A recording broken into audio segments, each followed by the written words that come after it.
महात्मा फुले जनआरोग्य योजनेच्या माध्यमातून 5 लाखापर्यंतचा जो काही त्या ठिकाणी उपचार आहे हा महाराष्ट्रातल्या सर्वांकरता आपण मोफत केलेला आहे। त्या ठिकाणी कुठलीही त्याच्यामध्ये आता अट ठेवलेली नाही, कारण आपला प्रयत्न आहे की कोणीही उपचाराविना राहू नये, कोणी उपचाराविना मरू नये। आणि त्याकरता मला असं वाटतं की चांगल्या संस्था या देखील अत्यंत आवश्यक आहेत। त्यामुळे चॅरिटेबल हॉस्पिटल्स असतील, वेगवेगळ्या प्रकारचे फाउंडेशन्स असतील, यांनाही त्याच्यामध्ये आपल्याला कसं एकत्रित करता येईल हा आमचा सातत्याने प्रयत्न असतो।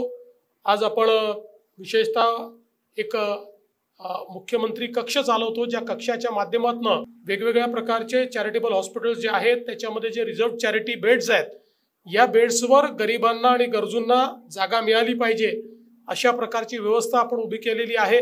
आणि मला सांगता आनंद वाटतो की अनेक मोठे मोठे प्रतितयश हॉस्पिटल्स जे आहेत ते चांगलं रिस्पॉन्ड करतात, ते मदत करतात।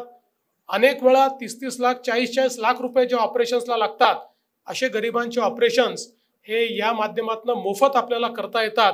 आणि खरं म्हणजे ज्या लोकांनी जगण्याची उमेद सोडलेली आहे अशा लोकांनाही जगण्याचा अधिकार म्हणून आपण त्यांना उपचार देऊ शकतो। मला असं वाटतं की अशा या सगळ्या कार्यामध्ये आपलं देखील हे जे कार्य जुळतंय हे अत्यंत महत्त्वाचं आहे।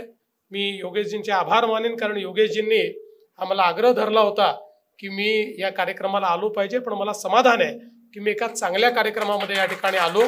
असंच आपण चांगलं कार्य करत राहा आणि चांगल्या कार्याकरता वारंवार बोलवलं तरी मी या ठिकाणी निश्चित येईल, कारण आपल्याला माहिती आहे की माझं ब्रीदवाक्यच आहे मी पुन्हा येईन।